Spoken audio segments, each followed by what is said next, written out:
Welcome back. నిన్న ఏపీలో కొత్త ప్రభుత్వం కొలువు తీరింది. ప్రమాణ స్వీకారోత్సవం అంగరంగ వైభవంగా ఎంతో అట్టహాసంగా జరిగింది. చంద్రబాబు నాయుడు ముఖ్యమంత్రిగా 24 మంది మంత్రులుగా ప్రమాణ స్వీకారం చేశారు.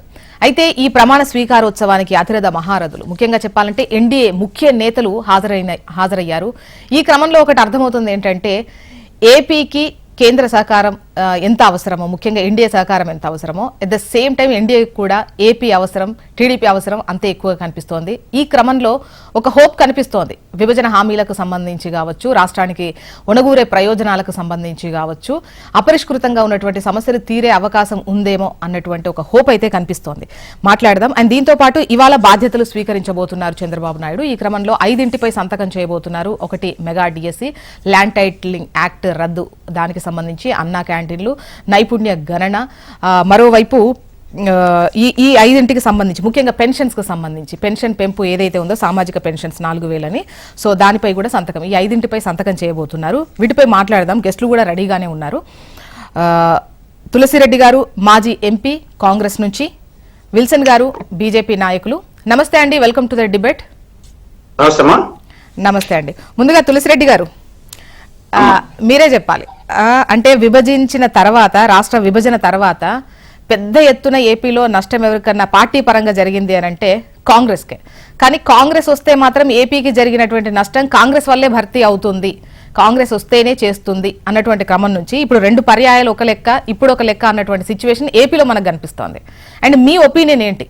అంటే సెంట్రల్కు ఇప్పుడు ఏపీ అవసరం ఎంత ఉందో, అంటే ఏపీకి ఖచ్చితంగా రాష్ట్ర ప్రయోజనాలు జరగాలంటే సెంట్రల్ సహకారం ఖచ్చితంగా అవసరం, బట్ సెంట్రల్లో కూడా ఇప్పుడు ఏపీ సహకారం అంత అవసరం ఉంది అని అనిపిస్తోంది.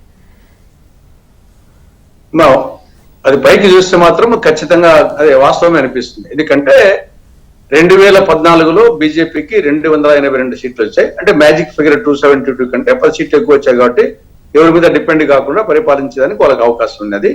అది 2014. 2019లో 303 వచ్చాయి కాబట్టి అప్పుడు ఆ పరిస్థితి లేదు.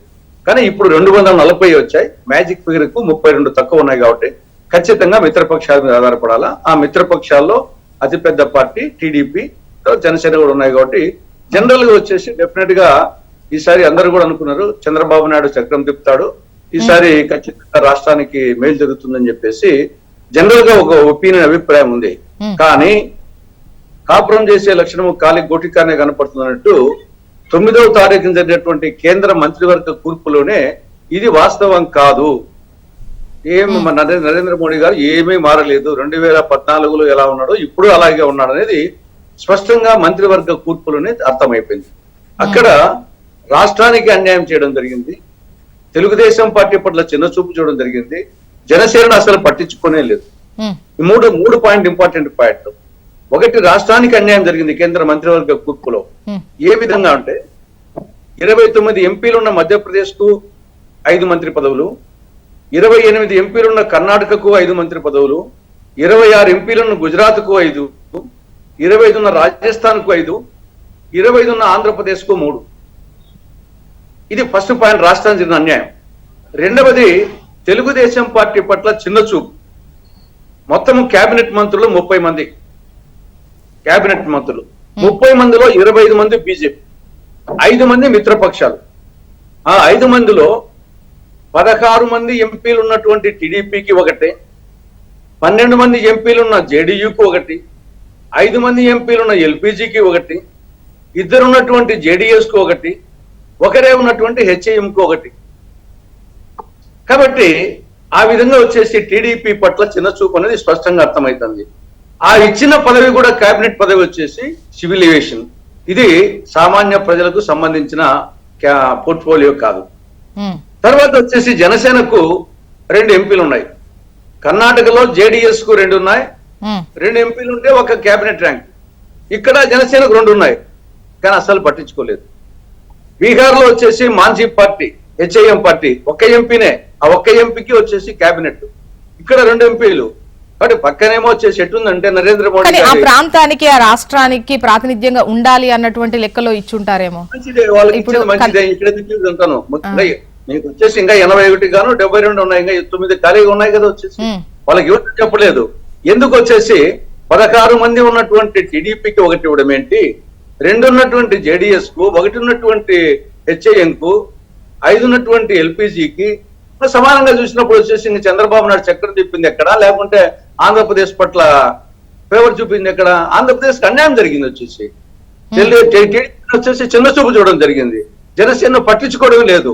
పైకి వచ్చేసి ఆయన ఒకడం వచ్చేసి నోటితో జోగొట్టి గోటితో గిల్లినట్టుంది పరిస్థితి.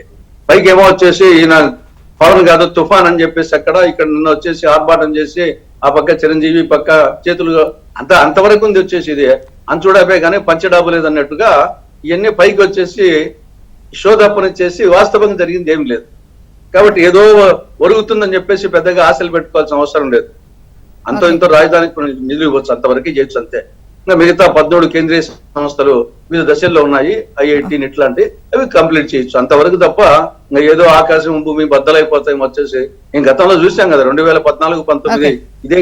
అంటే 2014 ఆ టైంలో ఉన్న సిచ్యువేషన్ వేరు, ఈసారి ఎంపీలు ఎక్కువగా ఉన్నారు, ఒకవైపు సపోర్ట్ అవసరం ఉంది, వాళ్ళకు పూర్తి మెజారిటీ లేదు. సో అందరూ అనుకున్నారు, అదే మీరు చెప్పింది కరెక్ట్, అందరూ అనుకున్నారు కానీ అది ఏమి కనిపించలేదు వచ్చేసి. ఈయన కాకుండా వచ్చేసి జగన్మోహన్ రెడ్డిగా ఉన్నాడు చేసిన విజయసాయి చెప్పాడు మేము ఉన్నాం మమ్మల్ని చూసుకోండి అని చెప్పేసి. వాళ్ళకు 16 ఉంటే మాకు 15 ఉన్నాయి, రాజ్యసభలో 11, లోక్సభలో 4, మేము దగ్గర ఉన్నామని చెప్పేసి మమ్మల్ని కూడా చూసుకోండి అని చెప్పేసి విజయసాయి రెడ్డి చిన్న హింట్ ఇవ్వడం జరిగింది. కాబట్టి గతంలో ఏ విధంగా ఉంది ఇప్పుడు అదే విధంగా ఉంటుంది. ఆయన కాకుండా ఈయన కాకుండా ఆయన కానీ ఎట్లా జంప్ చేసుకుంటే శక్తి వాళ్ళకి ఎట్లా ఉంది, వాటిని బట్టి ఈయననే చీల్చేస్తారు. కాబట్టి చక్రం తిప్పేది ఎందుకు ఏమి ఉండదు వచ్చేసి, జరగాల్సినట్టు జరుగుతాయి. ఓకే విల్సన్ గారు చెప్పండి. అంటే నిన్న చూసిన దానికి అంటే అందరి ఎక్స్పెక్టేషన్స్ దానికి కేవలం అనుకోవడాలే తప్ప అటువంటి పరిస్థితులు ముందే ఉండవు, ఓన్లీ డాబుగా కనిపిస్తుందే తప్ప ఇటువంటి వాటికి ముందుంటారు. కానీ పనులు ఏవైనా ఇచ్చే వాటికి నిధుల విషయంలో కావచ్చు, లేకపోతే ప్రయారిటీ విషయంలో కావచ్చు, అందరితో పాటే ఏపీ ఉంటుంది. కానీ ఏపీకి ప్రత్యేకంగా ఒనగూరేది ఏమీ ఉండదు అనేది తులసిరెడ్డి గారి భావన. నాకు అర్థమైతే అది సెకండ్ చెప్పే బల్లి ఇట్టాగే ఉంటుంది, దూరంగా ఎలా మారుతుంది. మేడం మీకు ప్యానెల్లో ఉన్న పెద్దలు తులసిరెడ్డి గారికి ఇంకెవరైనా వస్తారని తెలియదు, వాళ్ళందరికీ కూడా శుభోదయం. వాస్తవానికి గతంలో గజపతి రాజు గారికి ఇచ్చిన పోస్ట్ ఏంటి, ఇది కాదా? అదేవిధంగా అతి పెద్ద శాఖ గ్రామీణాభివృద్ధి శాఖ పెమ్మసాని చంద్రశేఖర్ గారికి ఇచ్చింది నిజం కాదా?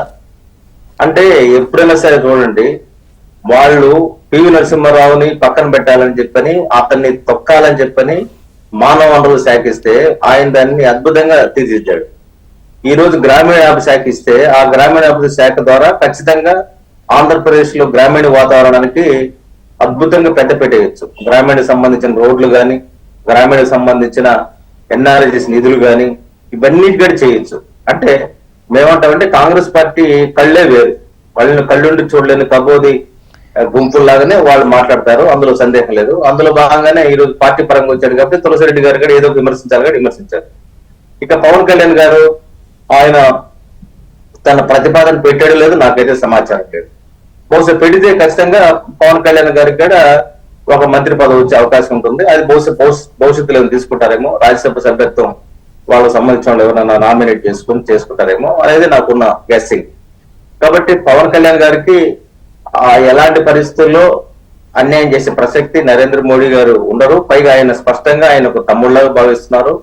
ఆ రెస్పెక్ట్ ఆయన పవన్ కళ్యాణ్ గారికి కూడా ఆయన మీద ప్రైమ్ మినిస్టర్ మీద అంతే రెస్పెక్ట్, కానీ దాని మీద సందేహపడాల్సిన అవసరం లేదు. ఇక్కడ ఏంటంటే ఇప్పుడు మాకు గతంలో 4 మంత్రి పదవులు ఉంటే 4 ఈ రోజు 2 మంత్రి పదవులు ఇచ్చారు. ఈ రోజు 8 ఉన్నప్పుడు 1 ఇచ్చారు కదా తెలుగుదేశం పార్టీ వాళ్ళు.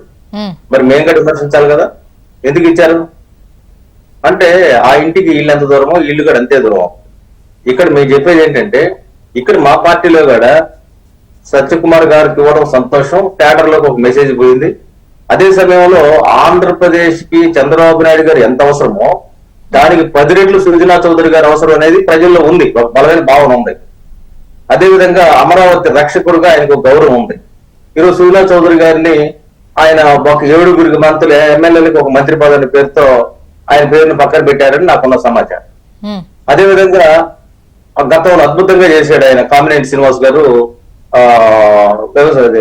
ఆరోగ్య శాఖ పదవి, ఆరోగ్య మంత్రి పదవి.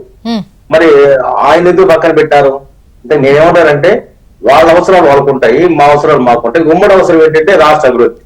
రాష్ట్ర అభివృద్ధి విషయంలో చాలా స్పష్టంగా ఉంది భారతీయ జనతా పార్టీ అండ్ కేంద్ర ప్రభుత్వం.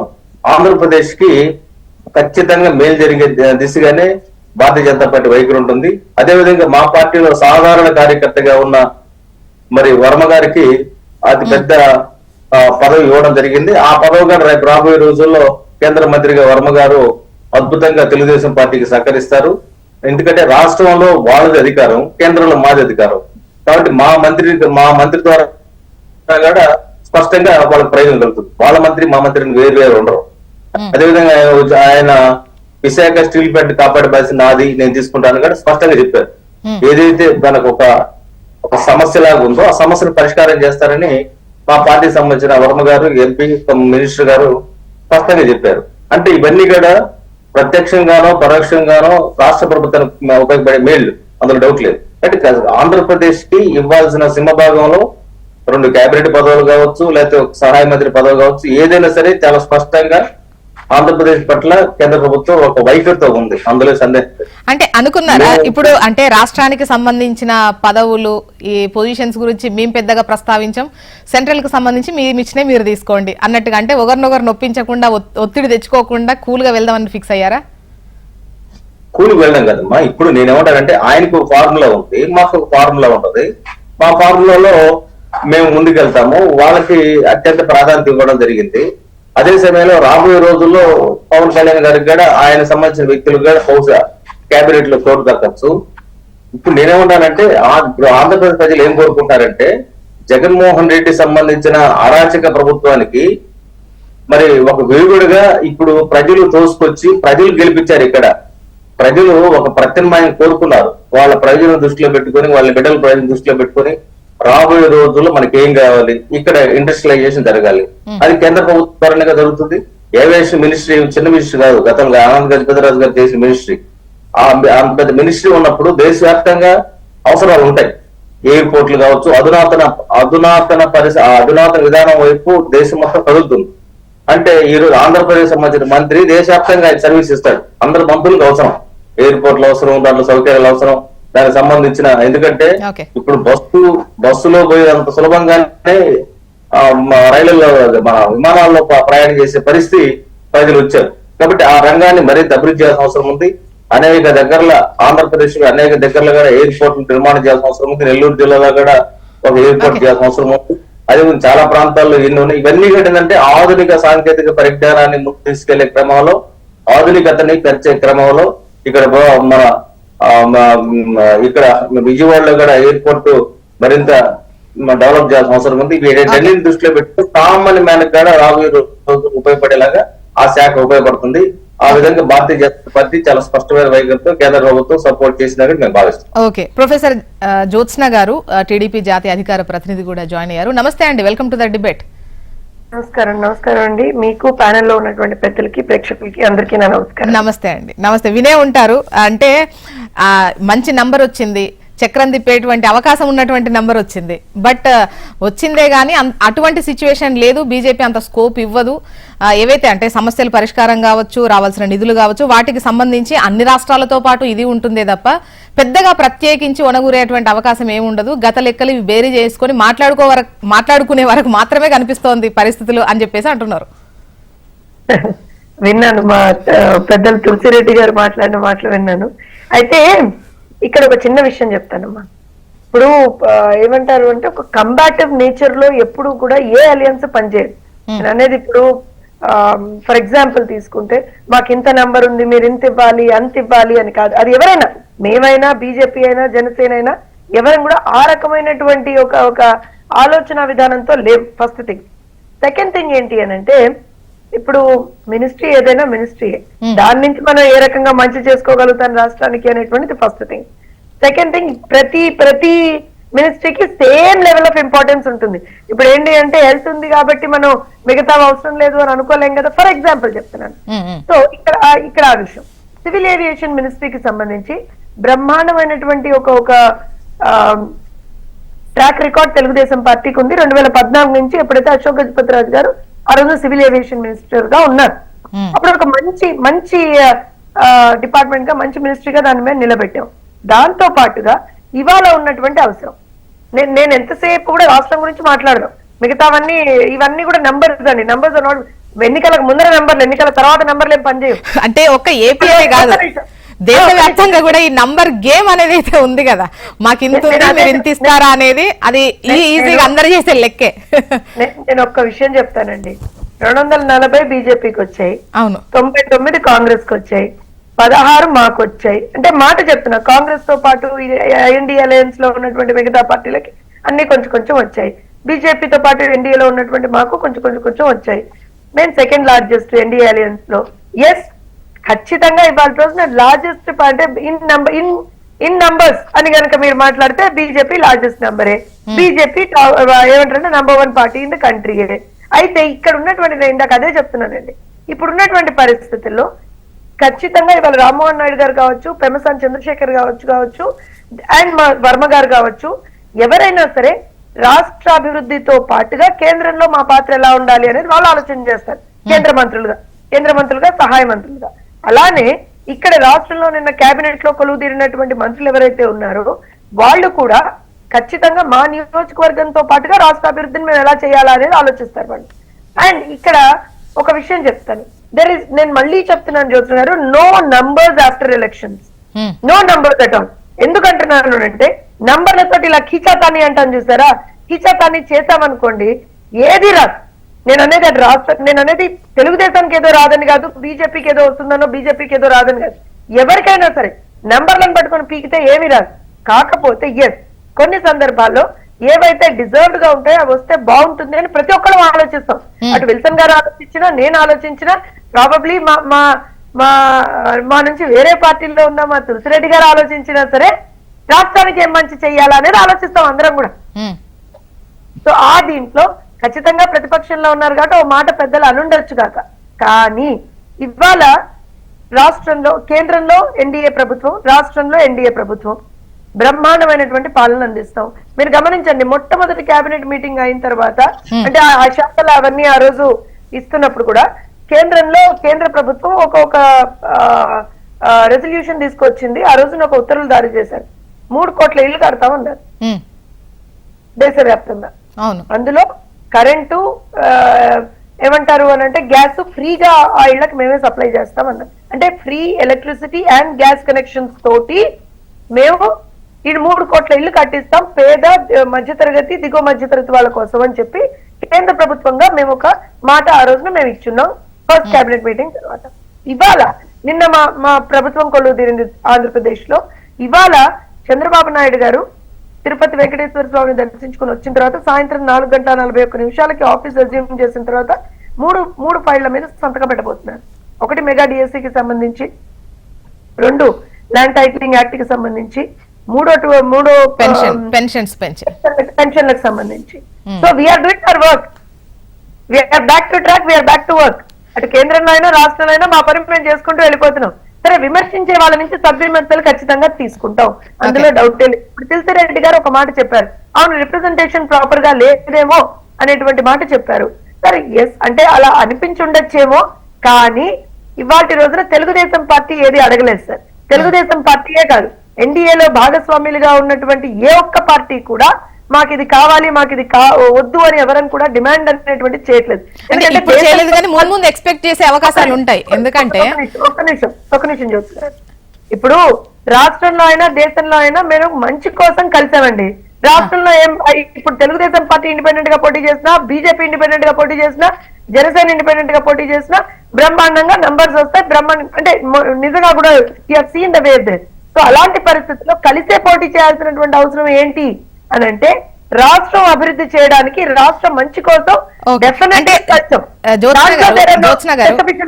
ముఖ్యంగా అంటే ఆ తర్వాత ఏం చేస్తారు, రాష్ట్రానికి ఎటువంటి ప్రయోజనం ఉంటుంది, వీటన్నింటికన్నా కూడా ముఖ్యంగా అధికారంలోకి రావడం అనేది ఇంపార్టెంట్. దానికోసం వ్యతిరేక ఓటు చీలొద్దు, ఆ కాన్సెప్ట్ తో కలిశారు. ఇప్పుడు వర్కౌట్ అయింది, నంబర్ కూడా మంచిది వచ్చినటువంటి క్రమం ఉంది. ఇప్పుడు ఆలోచిస్తారు అనుకుంటా. నేను అనేది అదే చెప్తున్నాను. ఇప్పుడు కూడా, అప్పుడైనా ఇప్పుడైనా మా ఆలోచన ఒకటే. మా విల్సన్ గారు కూడా అదే మాట చెప్తారు, ఆలోచన ఒకటే, రాష్ట్ర అభివృద్ధి, దేశాభివృద్ధి. ఈ ఆలోచన తప్పించి మనకి ఇంకే ఆలోచన లేదు. కానీ డెఫినెట్ గా ఇప్పుడు ఫర్ ఎగ్జాంపుల్ తీసుకున్నామమ్మా, ఇప్పుడు రాష్ట్ర ఆర్థిక పరిస్థితి చాలా చిన్న భిన్నంగా ఉంది. అసలు ఏం జరిగింది ఎవరికీ తెలీదు. 5 సంవత్సరాల్లో కేంద్రం నుంచి నిధులు వచ్చాయి, ఎక్కడ పోయాయో ఎవరికీ తెలీదు. అమరావతికి నిధులు వచ్చాయి, పోలవరానికి నిధులు వచ్చాయి, ప్రధానమంత్రి ఆవాస్ యోజన కింద నిధులు వచ్చాయి ఇళ్లు కట్టించుకోవడానికి, ప్రధానమంత్రి సడక్ యోజన కింద నిధులు వచ్చాయి. ఈ డబ్బులన్నీ ఎక్కడ పోయాయి? బట్ డెఫినెట్ గా ఇవాళ ఆంధ్రప్రదేశ్ రాష్ట్రం యొక్క ఫైనాన్షియల్ కండిషన్ ని మేము ఫస్ట్ చూసుకుంటాం. చూసుకొని ఏ విధమైనటువంటి సపోర్ట్ మన కేంద్ర ప్రభుత్వం నుంచి రావాలి, అది ఫైనాన్షియల్ ప్యాకేజెస్ రూపంలోనా లేకపోతే ఇంకో రకంగానా అనేటువంటిది, అంటే కొంత ఇమ్మీడియట్ సపోర్ట్ కేంద్రం నుంచి ఎంత అవసరం ఉంటుంది, లాంగ్ రన్ లో ఎంత సపోర్ట్ అవసరం ఉంటుంది, ఇవన్నీ కూడా ఖచ్చితంగా లెక్కలేసి బేరీజులేసి అన్ని వేసి కేంద్ర ప్రభుత్వం దృష్టికి తీసుకెళ్తారు. ఎందుకంటే ఒక మంచి విషయం ఏంటంటే 2 ప్రాంతాల్లో, ఇటు రాష్ట్రంలో కేంద్రంలో ఎన్డీఏ ప్రభుత్వం ఉంది, మా ప్రభుత్వం ఉంది కాబట్టి రాష్ట్రానికి మంచి జరుగుతుంది. ఓకే. అండ్ తులసిరెడ్డి గారు అంటే ముఖ్యంగా కాంగ్రెస్ కు ఒక ట్రాక్ రికార్డ్ అంటే ఏంటంటే ఏదన్నా ఇచ్చారు అని అంటే ఈవెన్ పార్టీకి నష్టం జరిగినా చేస్తారు అనేది గత సందర్భంలో నిరూపించుకుంది. అంటే ఒకవేళ కాంగ్రెస్ వస్తే ప్రత్యేక హోదా, ఇప్పుడు ఖచ్చితంగా బీజేపీ ప్రత్యేక హోదా అన్నటువంటి అంశంకు ఇప్పుడిప్పుడే వెళ్తారని అనుకోము. ఒక విధంగా టీడీపీ కూడా అడిగేటువంటి అవకాశాలు కూడా, ఎందుకంటే 10 ఏళ్ళు అయిపోయింది, ఇప్పుడు అడిగినా అది ఏ దానికన్నా కూడా నిధులు రాబట్టే క్రమంలోనే వాళ్ళు ఉంటారు. కానీ కాంగ్రెస్ పదే చెప్పింది మేము వస్తే మాత్రం ప్రత్యేక హోదా ఇస్తాము, కానీ అది నమ్మలేదా? ఒకవైపు సెంట్రల్లో గనక వీళ్ళు వస్తారు అన్న ఏమాత్రం నమ్మకం ఉన్నా కూడా గత మిత్రులతోనే వీళ్ళు కలిసేవాళ్ళేమో. ఇప్పుడు ఎవరైతే లీడ్ లో ప్లే చేస్తున్నారో రోలు, అటు టీడీపీ కావచ్చు, అటు నితీష్ కావచ్చు, జేడీఎస్ కావచ్చు, మిమ్మల్ని వదిలి వెళ్లేవారు కాదేమో. ప్రత్యేక హోదాతో పాటు అనేక అంశాలు ఎన్నికల్లో పనిచేశాయి. ఒకటి ఎన్డీఏ టీడీపీ కూటమి అధికారంలోకి వచ్చింది. ఇక్కడ ఖచ్చితంగా పార్లమెంటరీ ప్రజాస్వామ్యంలో నంబర్ కీలకం. పార్లమెంటరీ ప్రజాస్వామ్యంలో ఒక్క ఎంపీ అడిషనల్ గా 51% వాళ్ళు అధికారంలోకి వస్తారు, 49% వాళ్ళు ఓడిపోతారు. కాబట్టి అంత నంబరే. కాబట్టి బ్రెయిన్ లో ఏముందని కాదు, హెడ్స్ ఎన్ని ఉన్నాయి, ఎన్ని హెడ్స్ ఉన్నాయి ఇంపార్టెంట్, హెడ్ లోపల ఎంత ఇంపార్టెంట్ కాదు పార్లమెంటరీ డెమోక్రసీలో. కాబట్టి నంబర్ డెఫినెట్ గా ప్లే చేస్తుంది. ఆ నెంబరు 2014లో 2024కు డిఫరెన్స్ వచ్చేసి అక్కడ వాళ్ళకి బీజేపీకి పూర్తి మెజారిటీ అయిందనేది. కానీ అది ప్రతిఫలించలేదు అంటున్నాను. కేబినెట్ ఫస్ట్ కూర్పు కానీ అది ప్రతిఫలించలేదు. దాని డిఫరెన్స్ ఉంటుందని అందరూ అనుకున్నాం. అప్పటికిప్పటికి తేడా ఉంటుందని. ఈయన చంద్రబాబు నాయుడు ఖచ్చితంగా చక్రం తిప్పుతాను అనుకున్నాము. ఆ తిప్పలేదు అనేది స్పష్టంగా అర్థమైంది. అది నంబర్ 1. రెండవది, ఏ పార్టీ అయినా సరే రాష్ట్ర అభివృద్ధి గురించే మాట్లాడతారు. వచ్చేసి ఏ పార్టీ వచ్చేసి రాష్ట్రాన్ని ధ్వంసం చేస్తాం, విధ్వంసం చేస్తాం అని ఏ పార్టీ చెప్పదు. ఏ పార్టీ కూడా కానీ ఇంప్లిమెంటేషన్ లో చేతకాక కొన్ని వాళ్ళ విధానాలతో దెబ్బతినవరకే కానీ ప్రతిదీ కూడా ఏ పార్టీ అయినా సరే అభివృద్ధి గురించి చెప్తారు. మా పార్టీ కానీ ఇంకో పార్టీలు కానీ, ఈవెన్ జగన్ పార్టీ కూడా మేము రాష్ట్రాన్ని విధ్వంసం చేస్తామని చెప్పి వచ్చారా? ఏదో మేము నవరత్నాలు మేనిఫెస్టో గినిఫెస్టో చెప్పి దాని ఇంప్లిమెంటేషన్ కూడా ఫెయిల్ అయినారు. ఇక్కడ కూడా అదే విధంగా ఇంప్లిమెంటేషన్ కాడ అట్టర్ ఫెయిల్యూర్ అవుతుంది ఈ ప్రభుత్వము. ఎందుకంటే ఇది కొత్త సినిమా కాదు, పాత సినిమానే, ఫెయిల్ అయిన సినిమాను మళ్ళా రిలీజ్ చేశారు అంతే. 2014-19 అంతా ఈ కాంబినేషనే కదా. అంటే ఈవెన్ అంటే అభివృద్ధి లేదు అంటే ఇప్పుడు ప్రచారంలో గనక చూసినప్పుడు విధ్వంసమే, నాశనమే, అభివృద్ధి లేదు, విభజన టైం కన్నా కూడా ఎక్కువ నష్టం ఈ 5 ఏళ్ళలో, ఇటువంటివి ఈవెన్ ప్రజలు కూడా నమ్మినప్పుడు, ప్రజలు కూడా ఇదే కాన్సెప్ట్ లో ఉన్నప్పుడు వర్కౌట్ అవ్వదంటారా? నేను అదే చేశాను. 2014 నుంచి 19 వరకు చూసాము టీడీపీ ఈ కాంబినేషన్ పాలన. 2019-24 వరకు జగన్ పాలన చూసాం.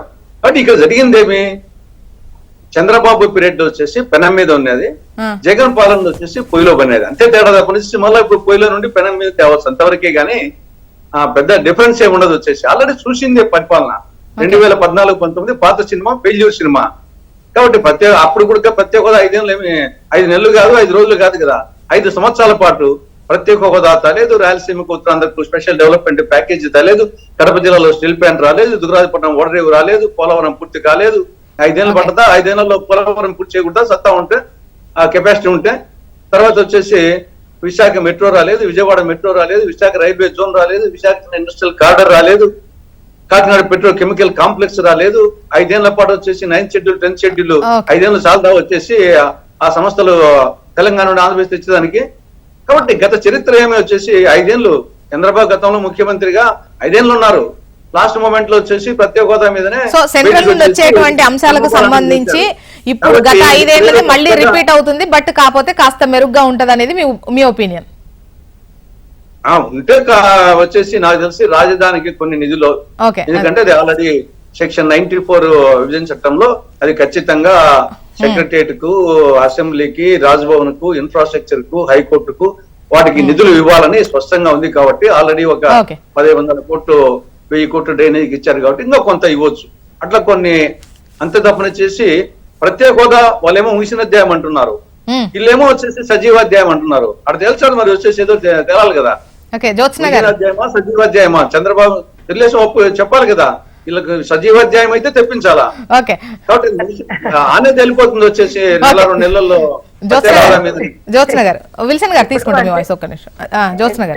నాకు కొంచెం ఆశ్చర్యం ఎక్కడేసిందంటే అసలు 2014 నుంచి 2019 వరకు రాష్ట్రంలో ఏం జరిగింది అనేటువంటిది మా పెద్దలు తులసిరెడ్డి గారి జరగనివి గురించి చెప్పారు, మరి జరిగినవి ఎందుకు చెప్పలేదా అని ఒక క్షణం ఆలోచన వచ్చింది.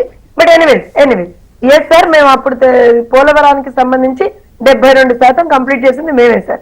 ఖచ్చితంగా ఇప్పుడు ప్రభుత్వం వచ్చింది, మళ్ళీ మేము మొన్న అమిత్ షా గారు కూడా చెప్పారు, దానికి ఇంకా మేము కొంచెం రివైజ్డ్ వర్జన్ గా ఆయన 2 ఏళ్ల టైం తీసుకున్నారు సార్. మేము ఇంకా ఎంత ఫాస్ట్ గా వీలైతే అంత ఫాస్ట్ గా 2 సంవత్సరాల లోపే ఆల్మోస్ట్ 1.5 year లోనే కంప్లీట్ చేసేటువంటి ఒక ప్రయత్నం చేస్తాం, కంప్లీట్ చేస్తామని చెప్తున్నాను సార్. అప్పుడు ఆంధ్రప్రదేశ్ అప్పుడే విభజించబడినటువంటి ఆంధ్రప్రదేశ్ కి రాజధాని లేకపోతే అన్ని వర్గాలకి సంబంధించినటువంటి ఒక కోఆర్డినేషన్ తోటి అందరితో మాట్లాడి అసెంబ్లీలో ఇచ్చేసుకొని ఎవరెవరైతే కేసులు వేశారో వాళ్ళందరినీ ఎదుర్కొని లాస్ట్ 1.5 year మాత్రమే, if I have to put it very clearly 1 year 3 months అనుకుంటా చూస్తున్నారు, అప్పుడు మాత్రమే రాజధాని పనులు స్టార్ట్ అయ్యాయి. అయినా సరే ఆ సంవత్సరం 3 నెలల్లోనే మేము బ్రహ్మాండంగా శరవేగంగా అమరావతి పనులు చేసాం. అమరావతిలో ఇవాళ ఈ 5 సంవత్సరాలుగా ఎక్కడెక్కడైతే కూర్చొని జగన్మోహన్ రెడ్డి నేను పాలన చేశానని చెప్పాడో అవన్నీ తెలుగుదేశం పార్టీ హయాంలో కట్టినటువంటివే, అవంతా తెలుగుదేశం పార్టీ హయాంలో అభివృద్ధి. విల్సన్ గారు ఒక్క నిమిషం. సో ఇవన్నీ ఎందుకు చెప్తున్నాను అని అంటే, ఖచ్చితంగా మీ డౌట్స్ ఎక్స్ప్రెస్ చేశారు, బట్ మీకెక్కడా కూడా కొంచెం కూడా పనికి అంటే మేము సమయం ఇవ్వం సార్.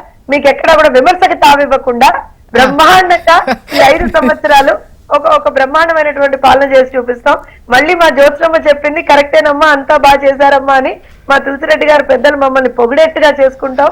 ఎందుకనంటే ఎస్ ప్రాబబ్లీ కొన్ని డిఫరెన్సెస్, ఇష్యూ బేస్డ్ డిఫరెన్సెస్ లో ఆ రోజు మేము బయటికి రావడం జరిగింది సార్, మేము దాన్ని కాదనట్లేదు. కానీ రాష్ట్ర ప్రయోజనాల దృష్ట్యా ఇవాళ రోజు అంతకన్నా ఎక్కువగా ఉన్నటువంటి ఒక అవసరం దృష్ట్యా మేము కలిసాం. మీరు అన్నట్టుగా ప్రత్యేక హోదాకి సంబంధించినటువంటి అంశం కావచ్చు, ఆ రోజున కూడా దానికి సంబంధించినటువంటి డిస్కషన్ వచ్చినప్పుడు కేంద్ర ప్రభుత్వం ప్రత్యేక హోదా కాదు అన్నప్పుడు ప్రత్యేక ప్యాకేజీ తీసుకురాగలిగినటువంటి పార్టీ తెలుగుదేశం పార్టీ. సో రేపు పొద్దున ఎక్కడైతే ఇప్పుడు తెలుగుదేశం పార్టీ, జనసేన, భారతీయ జనతా పార్టీ కూటమిగా ఇక్కడ ఉన్నాయి కాబట్టి we will talk and we will ఖచ్చితంగా we will come to a conclusion on that. అది ప్రత్యేక ప్యాకేజ్ ఇప్పుడు కాంగ్రెస్ పార్టీ రాష్ట్రాన్ని డివైడ్ చేయాలనుకుంది కదా, ఒక్క బలిగాడు చేయకుండా డివైడ్ చేసిన పాపానికే కదా కాంగ్రెస్ పార్టీని ఆంధ్రప్రదేశ్ లో భూస్థాపితం చేసింది. ఇంకొక 100 ఏళ్ళకైనా కాంగ్రెస్ పార్టీ బతికి పట్టగట్టే అవకాశం ఉందా? ఎందుకంటే కాంగ్రెస్ పార్టీ చేసిన మహా ఉత్పాతాన్ని ఈ రోజు అడ్డుకొని ఎంతో కొంత మెయిల్ చేసింది అనేది భారతీయ జనతా పార్టీ చేసింది అనేది తులసిరెడ్డి గారే కాదు, స్వయంగా రాహుల్ గాంధీ ఒప్పుకోవాలా, సోనియా గాంధీ ఒప్పుకోవాలా. ఉదాహరణకి మీరు రాష్ట్రాన్ని వైద్యాలు డిసైడ్ అయిన తర్వాత పోలవరం సంబంధించి మీరు ఏమైనా నిర్ణయం తీసుకున్నారా, ఏమైనా చేయగలిగారా? మీరు కేవలం ఒక రాసుకున్నారు, పేపర్ లో రాసుకున్నారు. ఆచరణ తీసుకొచ్చిన ఘనత ఎవరిది? నరేంద్ర మోడీ గారు. పోలవరం ఒక మోడీ వరంగా మార్చింది నిజం కాదా? రాజధానికి సంబంధించి ఈ రోజు కట్టిన ప్రతి బిల్డింగ్ సంబంధించి నిధులు కేంద్రం ఇవ్వలేదా? అదేవిధంగా 25 లక్షల ఇల్లు ఇవ్వలేదా? 4 ఇండస్ట్రియల్ కారిడార్స్ ఇవ్వలేదా? అదేవిధంగా విశాఖ రైల్వే జోన్ ఇవ్వలేదా? నేను చెప్పుకుంటా పోతే నేను 100 చెప్పగలను. అంటే ఈ రోజు ఉమ్మడి ప్రభుత్వంలోనే ఎంతో కొంత విజయాలు సాధించామనేది ఫ్యాక్ట్. మిగతా రెస్ట్ ఆఫ్ ద పార్ట్ అంటే విశ్రాంతి వరకే చూసి ఇంకింతే అనుకుంటే ఇంకా ముందు ఉంది కదా టర్నింగ్ పాయింట్. రెండోసారి అంటే ఈ 5 ఏళ్లలో జగన్మోహన్ రెడ్డి గారు ఆంధ్రప్రదేశ్ అభివృద్ధిని పాత్ర వేశాడు. ఈ రోజు ఆంధ్రప్రదేశ్ లో అనేక కంపెనీలు వచ్చింది కాదు, భారతీయ జనతా పార్టీ, తెలుగుదేశం పార్టీ, జనసేన మొత్తం ఉన్న ప్రభుత్వ హయాంలో వచ్చింది. కాబట్టి ఆ సువర్ణ యుగం మళ్ళీ వచ్చింది, ప్యారడైజ్ రీగైడ్. ఇది మనం అర్థం చేసుకోవాలి. అంతే తప్ప అంతరించిపోయిన ఒక డైనోసార్ లాంటి కాంగ్రెస్ పార్టీ గురించి ఆంధ్రప్రదేశ్ లో ఎవరు అంటే మారుతున్నా విల్సన్ గారు ఎప్పుడు దేని గురించి ఇంకా అంతరించిపోయిందని పార్టీలకు ముఖ్యంగా జాతీయ పార్టీల గురించి చెప్పుకోవాల్సిన అవసరం ఉందా అని అనిపిస్తోంది. ఎందుకంటే గతంలో ఇటువంటి రోజులు చూసే ఉన్నారు, కానీ మీరు ఉవ్వెత్తున ఎగిశారు. మళ్ళీ అటువంటిది కాంగ్రెస్ కు రాదని ఏ విధంగా ఒక 2 years బ్యాక్ కాంగ్రెస్ సిచ్యువేషన్ ఎట్లుంది? ఏపీ వరకు వదిలేయండి, బట్ మిగతా సిచ్యువేషన్ కాంగ్రెస్ ఆ పొజిషన్ లేదు కదా. ఆమె ఒక గర్భాన్ని కోసుకొని తెలంగాణ ఇచ్చింది కాబట్టి తెలంగాణలో అధికారంలోకి వచ్చింది. అధికారం రావడం అనేది సహజం. అయినా అక్కడ కూడా కాంగ్రెస్ పార్టీ మరి సగానికి పడిపోయింది కదా. వాళ్ళకి 8 పార్లమెంట్ వస్తే మాకు 8 వచ్చాయి కదా. కాబట్టి కాంగ్రెస్ పార్టీ అంతరించిపోయే శిలాజం లాంటిది. మొన్న ఏదో రాహుల్ గాంధీ మరి ఆయన జోడో యాత్ర వల్ల లేకపోతే 3వ ప్రభుత్వం రావడం అంటే చిన్న విషయం కాదు. యాంటీ ఇన్కంబెన్స్ ఉంటుంది. ఒక 5 ఏళ్ళకే జగన్మోహన్ మీద ఉవ్వెత్తున ఇన్కంబెన్స్ ఉంటాయి. మాకు ఈ 10 ఏళ్ల తర్వాత కూడా ఇంకా ప్రజలు మమ్మల్ని నమ్ముతున్నారంటే స్పష్టంగా భారతీయ జనతా పార్టీ విధానాలపైన, దేశం పట్ల మాకుండే కమిట్మెంట్ పైన ఒక అంచనా ఉంది. ఎందుకంటే 370 ఆర్టికల్ దగ్గర నుంచి రామ జన్మభూమి, అదేవిధంగా అనేక రక్షణ అంశాల్లో మేము తీసుకున్న పటిష్టమైన జాగ్రత్తలు, కరోనా లాంటి సమయాల్లో దాదాపు 30,000 కోట్లతో ఇచ్చిన వ్యాక్సిన్, 5 సంవత్సరాలు పాటిస్తున్న రేషన్, ఇలా చెప్పుకుంటూ పోతే కొన్ని వందలు ఉన్నాయి మా సంక్షేమ పథకాలు. కాబట్టి ఇవన్నీ కూడా రైతు సమ్మాన యోజనకు సంబంధించిన డైరెక్ట్ బెనిఫిట్ స్కీము, అంటే ఇవన్నీ కూడా మనం అకౌంటబిలిటీ కిందకే వస్తుంది. కానీ ఏం వరీ కావాల్సిన అవసరం లేదు. తులసిరెడ్డి గారికి అసలు ఆందోళన అవసరం లేదు. ఖచ్చితంగా మీరు ఏదైతే కోరుకుంటున్నామో ఆ మిగతావన్నీ కూడా మేము సాధిస్తాం, అందులో సందేహం లేదు. ఇప్పుడు మనం మాట్లాడుకుంటున్నాం, ఒక 2-3 నెలల తర్వాత మాత్రం దీనికి సంబంధించి ఒక క్లియర్ పిక్చర్ అయితే వస్తుంది. అంటే ఏ విధమైనటువంటి నిధులు ఇస్తున్నారు, ప్యాకేజ్ ఇస్తున్నారా, లేదంటే ఇంకా ఏ విధంగా సహకారం ఇస్తున్నారు, ఇండస్ట్రియల్ కు సంబంధించి ఏ విధమైనటువంటి సపోర్ట్ ఉంది, అండ్ పార్టీల పరంగా కూడా అంటే ఇండియా కూటమిలో ఉన్నారు కాబట్టి అది ఏమైనా స్పెషల్ యాడ్ ఆన్ అవుతుందా లేదని ముందైతే ఖచ్చితంగా తెలుస్తుంది. మేడం, అంతర్జాతీయ బ్యాంకుల నుంచి తీసుకొచ్చే నిధులు 90% మళ్ళా కేంద్రమే కడుతుంది. అది ఈఏపీ నిధులు, అది ప్యాకేజ్ ఉంది. కాబట్టి రాబోయే రోజులు ఇక్కడ పరిసరం పెట్టే వాళ్ళందరికీ కూడా అవన్నీ కూడా వరప్రసాదం అవుతుంది, అందులో సందేహం లేదు. కాబట్టి ఆంధ్రప్రదేశ్ చంద్రబాబు నాయుడు గారు అంటే ఒక లెజెండ్, ఒక సీనియర్ నాయకుడి చేతుల్లోకి రాష్ట్ర ప్రభుత్వం రావాలని ప్రజలు బలంగా కోరుకున్నారు. ఎందుకంటే ఆయన వర్కహాలిక్, ఖచ్చితంగా ఆయన వర్క్ నేచర్, వర్క్ కల్చర్ అనేది ఈ రోజు దేశంలో ప్రజలందరూ తెలుసు, ఆంధ్రప్రదేశ్ ప్రజలకు కూడా మొత్తానికి తెలుసు. కాబట్టి ఈ రోజు కాంగ్రెస్ పార్టీ వచ్చిన విషక్రమే కదా జగన్మోహన్ రెడ్డి గారు, వాళ్ళ నాన్న అడ్డం పెట్టుకునే కదా లక్షల కోట్లు సంపాదించాడు. కాబట్టి ఆ విషక్రిమిని మరి భూమి మీద వదిలేసింది కాంగ్రెస్ పార్టీ కదా. ఆ విషక్రిమిని ఈ రోజు భూస్థాపితం చేసి ఒక 600 అడుగులకి తొక్కాల్సిన అవసరం ప్రజలకు ఉంది. కాబట్టి ఈ రోజు ఆయన్ని 11 సీట్లు చేశారు. అంటే ఇది చరిత్రలో మనం అంగీకరించాలి. ఎవరు అటువంటి కాంగ్రెస్ లాంటి వనంలో తులసిరెడ్డి గారు లాంటి తులసి మొక్కలు చాలా తక్కువ ఉంటాయి. ఆయన లాంటి వాళ్ళు వ్యక్తిగతంగా ఆయన గురించి నాకు అంచనా ఉంది కూడా చెప్తున్నాను. ఇప్పుడు ఒక్కొక్కరి అంటే పర్సన్ టు చూస్తే బీజేపీలో కూడా చాలానే లెక్క తేలుతుంది, కాంగ్రెస్ లో చాలానే లెక్క తేలుతుంది. అంటే మేము చూస్తున్నాం కదండి రకరకాల అఫిడవిట్లు, ఆ తర్వాత ఎన్నికల కమిషన్ ఎంత లిస్ట్ అవుట్ బయటకు రిలీజ్ చేసింది, ఎన్ని క్రిమినల్ కేసులు ఉన్నాయి. అండ్ ఈ పరంగా చూస్తే ఈ బయట తెలిసిన వాళ్ళే దొంగ లేదంటే దొర అన్నది కాదు కదా లెక్క. అన్ని పార్టీలో ఉన్నారండి, ప్రజలకు తెలిసి కాంగ్రెస్ పార్టీ వదిలిపోయిన విశ్వవృక్షమే కదా అది. ఇది 2 yearly. ఇప్పుడు ముఖ్యంగా సెంట్రల్ నుంచి రాష్ట్రానికి రావాల్సిన ప్రయోజనాలు, సెంట్రల్ నుంచి రాష్ట్రానికి రావాల్సిన ప్రయోజనాల గురించి మాట్లాడుకుంటున్నాం. ఇంకా అయిపోయింది, మీకు ప్రజలు అవకాశం ఇప్పుడు ఇచ్చారు, గతంది కూడా గుర్తు పెట్టుకొని ఇప్పుడు ఇచ్చారు. ఇప్పుడు ఏం చేస్తారు అనేది ఆల్మోస్ట్ 2-3 months, అంతకన్నా ఎక్కువ కూడా. ఆ తర్వాత విమర్శలు ఎలాగో స్టార్ట్ అయిపోతూ ఉంటాయి, దాంట్లో డౌటే ఉండదు. కాకపోతే టైం లేకపోతే ఎవరైనా కూడా విమర్శించడానికి ధైర్యం కూడా చెయ్యం. నెక్స్ట్ టాపిక్ లోకి వెళ్ళిపోదాం ప్లీజ్. విల్సన్ గారు నెక్స్ట్ టాపిక్ లోకి వెళ్దాం. తులసిరెడ్డి గారు, ఇవాళ ముఖ్యంగా టీడీపీని నమ్మడానికి ముఖ్యంగా ఎన్నికల్లో ఇచ్చినటువంటి హామీలు సూపర్ 6, అందులో ముఖ్యంగా చెప్పాలి అని అంటే ఇవాళ కొన్ని సంతకాలు చేయబోయేటువంటి అంశాలు ఉన్నాయి. ప్రచారంలో ముఖ్యంగా వినిపించింది మెగా డిఎస్సి, దానిపై సంతకం చేయబోతున్నారు. ఈ సామాజిక పెన్షన్స్ ఏవైతే ఉన్నాయో 4,000 కి పెంచేటువంటి అంశం, దానికి సంబంధించి కూడా. అండ్ సంక్షేమం విషయంలో కూడా ప్రజలు పెద్ద ఎత్తున నమ్మారు. అంటే గతం సంక్షేమము అవుతుంది, వీళ్ళు వస్తే ఇంకాస్త ఎక్కువగా కూడా ఇచ్చే అవకాశాలు ఉన్నాయి అంటూ. అండ్ ప్రస్తుత పొజిషన్ బట్టి మీకేమనిపిస్తోంది సంక్షేమ పథకాలకు సంబంధించి? తులసిరెడ్డి గారు. ఖచ్చితంగా వచ్చేసి చేయాలి, తప్పదు. కానీ ఇక్కడ సమస్యల నిధులు ఇప్పుడు ప్రధానంగా ఏ ప్రభుత్వం నుండి ప్రజలు ఆశించేది 3: 1 అభివృద్ధి, 2 సంక్షేమము, 3 లా అండ్ ఆర్డర్. ఈ మూడింటి కానే ఇంకా మిగతా దాంట్లో సబ్ హెడ్స్ కింద అన్ని వస్తాయి. దీంట్లో అభివృద్ధికి సంబంధించి ప్రధానంగా వ్యవసాయ రంగము, సాగునీటి రంగము, పారిశ్రామిక రంగము, రోడ్లు, మౌలిక సదుపాయాలు, ఇది జనరల్ గా అభివృద్ధి కింద వస్తాం. సంక్షేమానికి సంబంధించి మిగతా ఇప్పుడు ఈ యొక్క సామాజిక పెన్షన్ అనేది అదొకటి. ఇంకా మిగతా లా అండ్ ఆర్డర్, ఈ మూడింటి కాడ జగన్మోహన్ రెడ్డి ప్రభుత్వము సంక్షేమం కాడ ప్రజలు వచ్చేసి దానికి ఏమి సంతృప్తి పన్నారు, వచ్చి అభివృద్ధి కాడ అండ్ లా అండ్ ఆర్డర్ కాడ ఫెయిల్ అయిపోయినాడు. అందుకోసం ఆయన ఓడించారు. అభివృద్ధి కాడ పారిశ్రామిక రంగం పోయింది, సంక్షేమ వ్యవసాయ రంగము, ఆఖరికి అన్నమయ్య లాంటి గేట్లు తెగిపోతే దానికి కూడా డబ్బు లేక, కాబట్టి ఇవన్నీ చేయాలంటే దీనికి వచ్చేసి డబ్బు కావాలా. ఇప్పుడు డబ్బు కావాలంటే రాష్ట్ర బడ్జెట్ బాధుడన్నా బాధాలా, దానితోడు వచ్చేసి ఇప్పుడు ఈ మూడింటిని కంట్రోల్ చేయాలా. చంద్రబాబు ప్రభుత్వం వచ్చేసి లా అండ్ ఆర్డర్ ను మెయింటైన్ చేయాలా, అభివృద్ధి కార్యక్రమాలు చేపట్టాలా, గతంలో ఉన్న సంక్షేమ కార్యక్రమాలు చేపట్టాలా. వాడికి అదనంగా వచ్చేసి సూపర్ 6 ఇంప్లిమెంట్ చేయాలి. వాటికి అదనంగా, ఆ సంక్షేమానికి అదనంగా సూపర్ 6. కాబట్టి దీనికి అంతా కావాలంటే డబ్బు కావాలి. డబ్బు వచ్చేసి ఆకాశం ఊరికి సంపద సృష్టిస్తామంటే హోమ్ ఫట్ అంటే సంపద సృష్టి కాదు.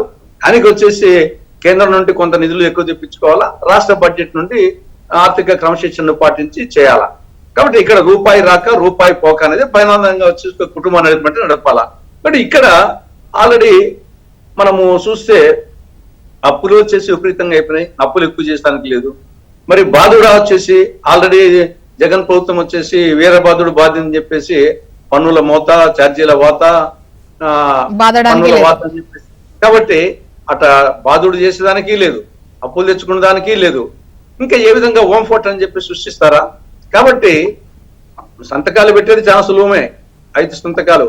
ఈవెన్ గతంలో కూడా 2014లో పెట్టిన ఫస్ట్ సంతకమే పూర్తి స్థాయి ఇంప్లిమెంట్ కాలే. అప్పటికి వచ్చేసి రైతు రుణమాఫీ వచ్చేసి అదేదో అది కూడా ప్రధాన సంతకాల్లో ఒకటి ఉన్నది. కాబట్టి అప్పుడు కూడా ఇంప్లిమెంట్ ఏం కాలేదు. జగన్మోహన్ రెడ్డి కూడా వచ్చేసి నవరత్నాలు వచ్చేసి మా మేనిఫెస్టో 98.5% ఇంప్లిమెంట్ చేశారని చెప్పేసి ఆఖరికి మద్యపాన నిషేధం కానీ, ఆరోగ్యశ్రీ ఏమైంది, జలయజ్ఞం ఏమైంది, రైతు భరోసా చూసాం. వచ్చేసి సంతకాలు పెడతానే మొత్తం ఇంప్లిమెంట్ అయినట్టు కాదు. కాబట్టి ఇప్పుడు అది ఒక అంటే ఇవి ఇప్పుడు ఇంప్లిమెంట్ అయ్యి ఇప్పుడు మెగా డిఎస్సి అనేది అది వేస్తే ఖచ్చితంగా ఇప్పుడు చేయాల్సిన పరిస్థితే. సామాజిక పెన్షన్స్ ఎవ్రీ మంత్ ఇవ్వాల్సినటువంటి పొజిషనే ఉంది. అంటే ఇవి అమలు అవుతాయి, కాకపోతే ఎక్కడి నుంచి వస్తాయి అనేదే ప్రశ్న. ఎందుకంటే అది పెన్షన్ ఇప్పటి వరకు వచ్చింది, కాగితే ఊరుకునే ప్రసక్తి ఉండదు కదా. మెగా డిఎస్సి ఎంత మెగా ఇప్పుడు ఇన్నే తెలుస్తుంది. గతంలో 6,500కు జగన్ ప్రభుత్వం వచ్చేసి డిఎస్సి ప్రకటించింది. అది వివిధ కారణాల వల్ల కాలేదు. ఇప్పుడు మెగా అన్నం, మెగా అంటే ఎంత, 6,500 నుండి ఎంత మెగా, దాని వచ్చేసి అది ఒకటి ఇంప్లిమెంట్ అయినప్పుడు డెఫినెట్ గా అభినందిస్తాము. కాబట్టి సంతకం పెడుతున్నాడు, ప్రాసెస్ స్టార్ట్ అవుతుంది కాబట్టి అంతవరకు అభినందిస్తాం. రెండవది వచ్చేసి ల్యాండ్ టైటిలింగ్ యాక్ట్, సరే వచ్చేసి అది విధానపర నిర్ణయం కాబట్టి అది తీసుకోవచ్చు. మూడవది వచ్చి దానికి పెద్ద డబ్బుతో సమస్య ఉండదు దాంట్లో. మూడవది సామాజిక పెన్షన్లు డెఫినెట్ గా వచ్చేసి ఈసారికి అది ఏదో విధంగా అష్ట కష్టాలు పడి ఇంప్లిమెంట్ చేయొచ్చు, కానీ ఇది కంటిన్యూ చేయడం ఇంత ఈజీ కాదు.